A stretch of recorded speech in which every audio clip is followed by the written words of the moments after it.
Halo adik-adik, tahukah kalian apa itu radiasi gelombang elektromagnetik? Kalian tahu nggak sih kalau internet yang kita pakai sehari-hari adalah salah satu manfaat dari radiasi gelombang elektromagnetik? Menarik, kok bisa ya? Gimana ya cara kerjanya? Mari kita belajar tentang konsep dan manfaat radiasi gelombang elektromagnetik. Ups! Sebelum kita lanjut, salam vektor dari Prodi Tadris Fisika Universitas Islam Negeri Mataram. Assalamualaikum warahmatullahi wabarakatuh. Perkenalkan, saya Firda Yusrihan Amri. Dan yang saya hormati, Bapak Dosen Pengampu Mata Kuliah Bapak Kurniawan Arizona MPD. Apa sih spektrum elektromagnetik? Misalnya nih, kalian sedang bermain bola voli seperti orang di dalam video ini. Mereka mungkin tidak menyadari kalau mereka sedang terpapar oleh radiasi elektromagnetik.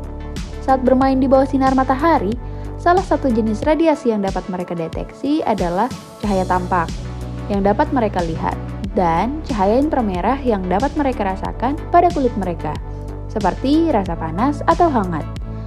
Jadi, jenis radiasi elektromagnetik apa lagi ya yang dapat terpapar oleh sinar matahari? Dalam video pelajaran kali ini, kalian akan mengetahuinya.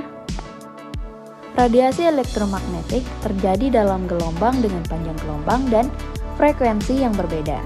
Cahaya tampak dan inframerah hanya merupakan sebagian kecil dari seluruh jangkauan radiasi elektromagnetik yang disebut spektrum elektromagnetik. Spektrum elektromagnetik diringkas pada gambar diagram berikut. Di paling kiri diagram adalah gelombang radio yang termasuk gelombang mikro. Gelombang radio memiliki panjang gelombang terpanjang dan frekuensi terendah dari semua gelombang elektromagnetik. Gelombang radio juga memiliki jumlah energi yang paling sedikit.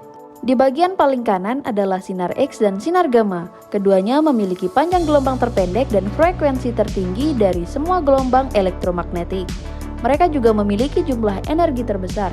Di antara dua jenis gelombang tersebut, panjang gelombang, frekuensi, dan energi berubah secara terus-menerus dari satu sisi spektrum ke sisi lainnya.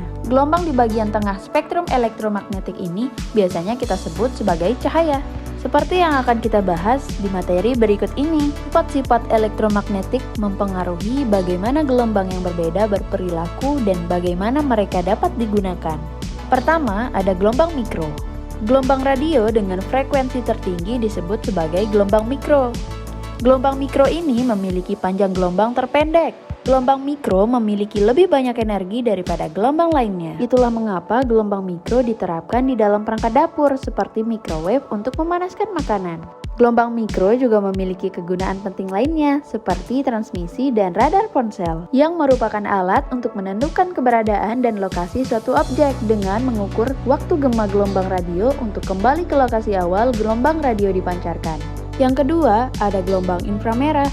Cahaya dengan panjang gelombang terpanjang disebut inframerah.